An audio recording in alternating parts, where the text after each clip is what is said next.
Hello, everybody. I'm so glad to see you here.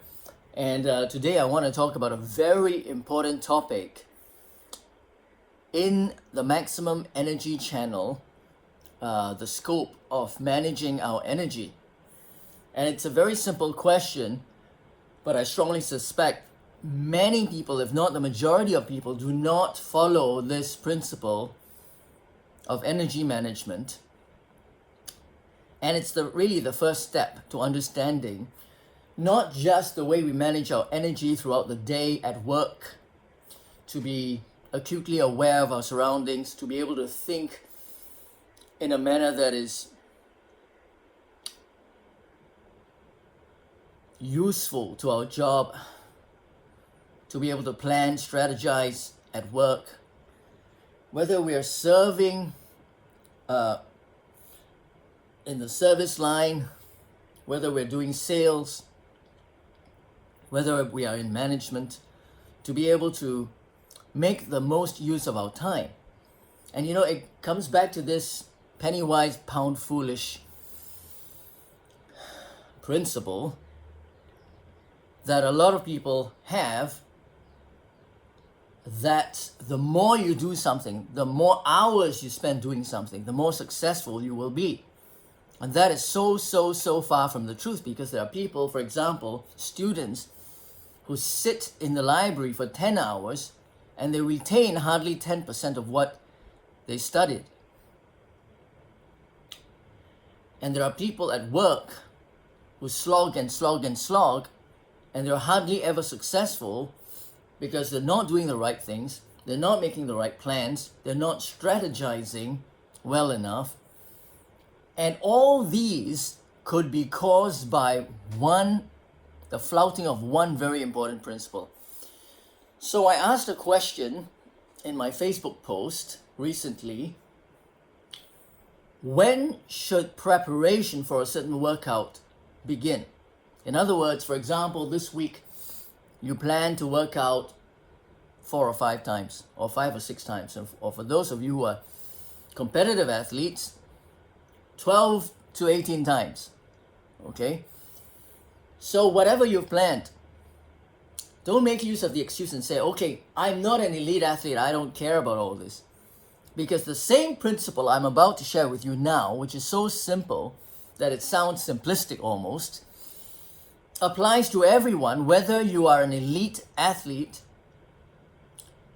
or you are a person just trying to maintain some level of fitness, whatever your fitness goals may be that you define. So an elite athlete would definitely be aware of what I'm about to share with you, but the issue is that the same principle applies to people who are not very much into sports or exercise. They may be in management, in corporate executive jobs, but the same principle applies if you want to be successful, even in maintaining the most basic and fundamental fitness routine. Even if you just want to go out there for 4 or 5 workouts per week, if you don't follow this principle, you're almost guaranteeing failure. And there are 2 parts to this. So to answer the question first,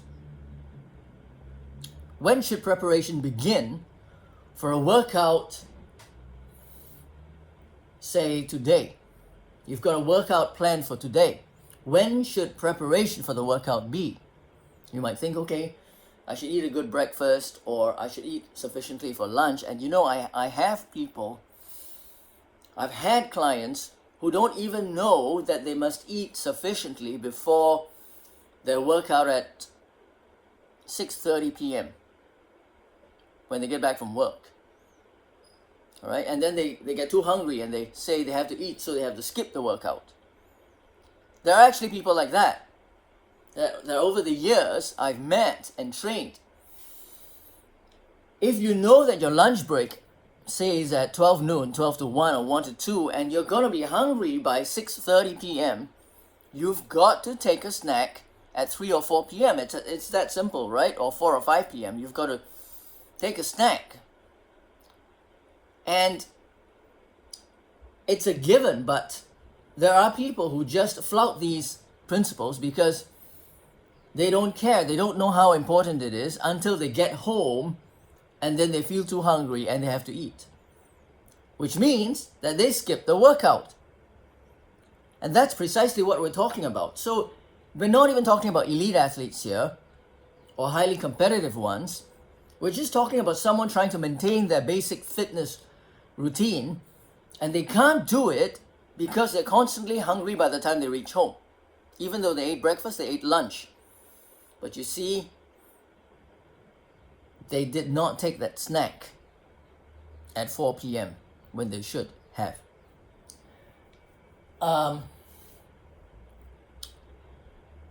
So let's backtrack now and answer that question. So we just talked about food, but there's a far greater factor that influences the intensity and volume of our workouts. So if you have a workout planned at 6:30 today, it's not just the food you took in at breakfast. And by the way, if you skipped breakfast, you skipped lunch, or you ate very light lunch and then you ate a tiny snack at 4 p.m., depending on the demands of your workout at 6:30, you may not even have consumed enough food because you skipped breakfast, you skimmed on lunch, and you ate a small piece of fruit at 4 p.m. And by the time you get home at 6:30, you don't have enough calories in your body for a high intensity, medium to high volume workout. So the key here is not just, okay, I've got to eat at 4 p.m., I've got to eat at lunch. You've got to know along the way what works best for that particular workout that you plan to do. If you plan to just go out for a walk, a brisk walk, a little bit of a jog, and you know you won't feel that hungry, then skip the breakfast if you need to. Have your light lunch, eat a piece of fruit at 4 p.m., and you're probably good to go. But if you find that you've done this once, twice, and 3 times, and you've always been hungry, and that affects your workout, you can't finish your workout, you need to end it early to go for dinner, then have your breakfast or have a more hearty lunch or whatever it takes to fuel your workout at 6:30, depending on its demands. I mean, if you're just going for a walk, compared to say you're having a Muay Thai training class, followed by lifting of weights, followed by a cool down on the elliptical for another half an hour, then you better make sure you have enough calories in your body before that workout. And that means spacing it out through the day, right? You can't just overeat 1 or 2 meals. You've got to space it out. So let's answer the question, when should you start preparing for your workout today? Given that, say, your workout is at 6:30 p.m., when should you start preparing for it? Let me give you the answer now. That may sound so simplistic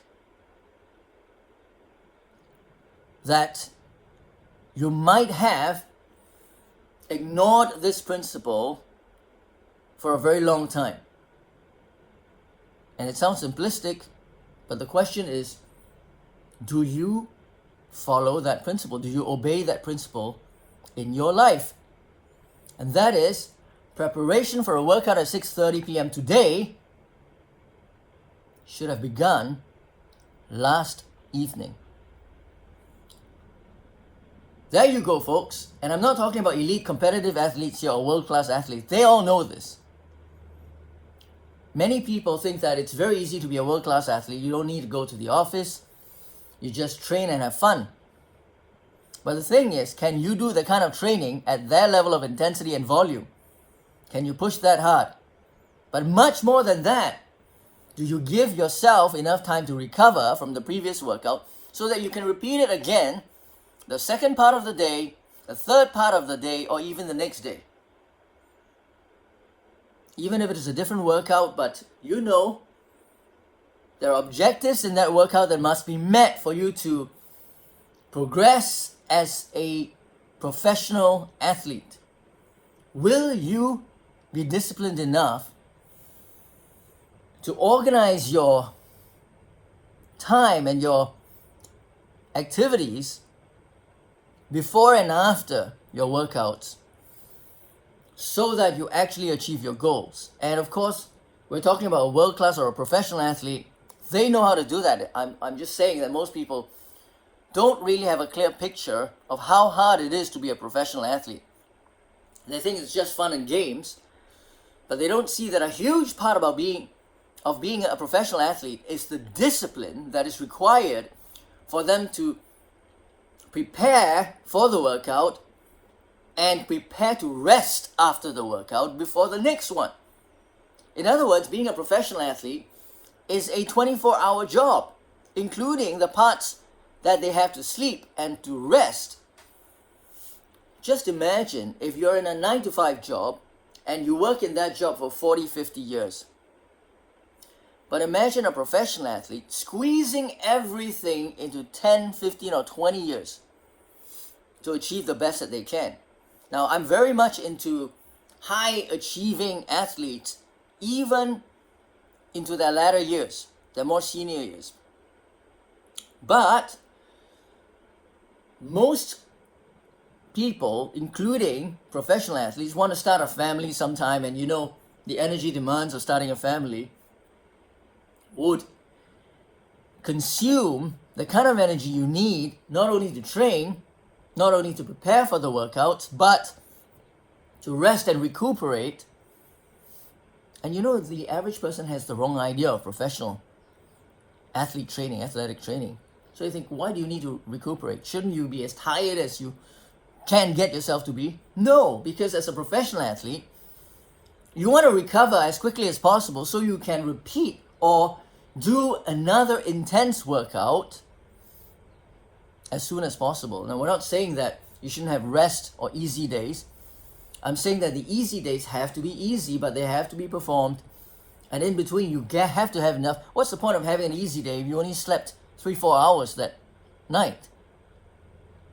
It's not really an easy day then. So what do I mean by preparation has to begin the previous evening? The crux is that if you have a workout today at 6:30 p.m., right? If you're just a leisure,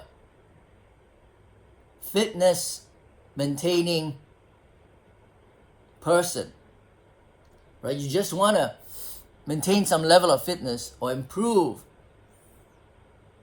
incrementally, gradually. If you don't get enough sleep the previous evening, you are not going to want to work out at 6:30. You'll make a dozen excuses. Well, this happens to everyone, including myself, because it is a physiological reaction. If you did not get enough sleep the night before, if you did not prepare for sleep in the evening by shutting off your phone and your computer screens and your laptops so that the blue rays don't keep you awake, if you did not prepare yourself to sleep early, then you would sleep late. And if you slept late, you would not want to work out at 6:30 p.m. the next day. It's as simple as that. When we talk about energy management, we're talking about preparing and allocating enough energy for the activity that you want to do. So it's not just time. 6:30 is time to go for a walk, brisk walk, run. 6:30 is time to go for a Muay Thai class. 6:30 is time to go to the gym and lift weights. But let me tell you, if you don't allocate energy to that 6:30 time slot and all you allocated was time, you will not be successful. Now you say, I've been forcing myself to do this for the last 3 months or 6 months or 3 years. But as I've mentioned in other videos, you have only conditioned yourself to feel negatively, to feel pain in your workouts. And in the long run, 10, 20, 30 years down the road, you will not want to continue with it. And if for some reason you've had to lay off, whether through injury or illness, you will have a hard time coming back because your memories and your nervous system have been conditioned to only recollect feelings of weariness and pain. And that's not what you want to do. You want to recollect feelings of pleasure, feelings of enjoyment. That's what you want to recollect when you've had to lay off for some reason and you're making a comeback. 10, 20, 30 years down the road, you want to continue with this program because you have positive feelings of your training sessions and experiences. So saying, oh, I've been doing this for the last 3 months or last 3 years won't cut it, because all you're saying is that you've been grinding on cortisol, the stress hormone that makes you go on and on and on, even if you don't take caffeine. That hormone allows you to go on and on and on, but in a fight or flight response mode. And that's not healthy if you want longevity, not only as a competitive athlete, but as an everyday fitness maintaining person. It's not healthy. So, preparation for your 6:30 workout today should have begun last evening, not only last night, but last evening, because if you did not prepare for sleep in the evening, by the time night falls, you wouldn't be in a mood to fall asleep. You'd either be too hyped up, or you might feel that you did not accomplish what you wanted to accomplish during the day, and you continued with it because you don't link it logically to what would happen in the next evening, today. So last night, you might not have felt the connection with your workout at 6:30 today, the next day. But there is a huge connection. And 6:30 comes about, you finish the whole day of work and you're too tired, too hungry, too whatever. A gazillion reasons not to perform your workout, not to go to the gym, not to go out for your brisk walk, your run, not to lift weights, not to do your Muay Thai class, because you're just tired.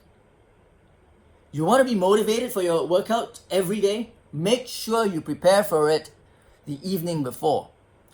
The evening before, you should start tuning down, start fantasizing about the good feelings you have in your workout the next day. And if you don't have good feelings, it's all this vicious cycle. You're pushing yourself too much, you're not trying to improve gradually.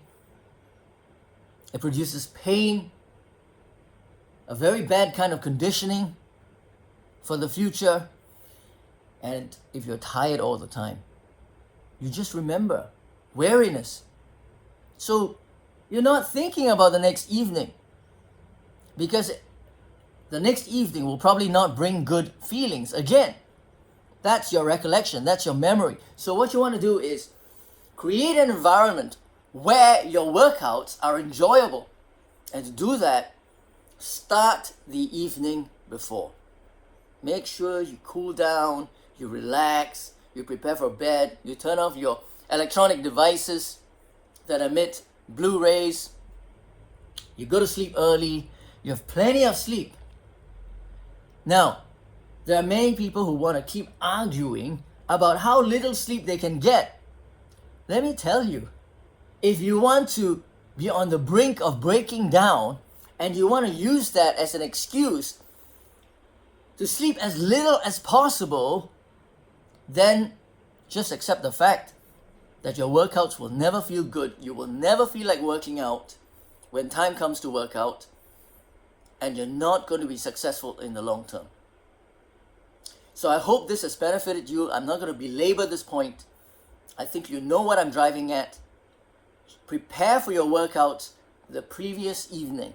Make sure you start toning down your activities, prepare for rest, sleep well, and even if you don't sleep well, you know what to do from my episode on sleep, which I will be recording very soon. But make sure you get those hours in so that the next evening comes You'll be full of energy, full of energy, full of positive expectation for your workout. Thank you, and this is Ziwei Lim. This is a very important episode. I hope you will remember the principle behind it in energy management. See you again soon. Thank you for tuning in.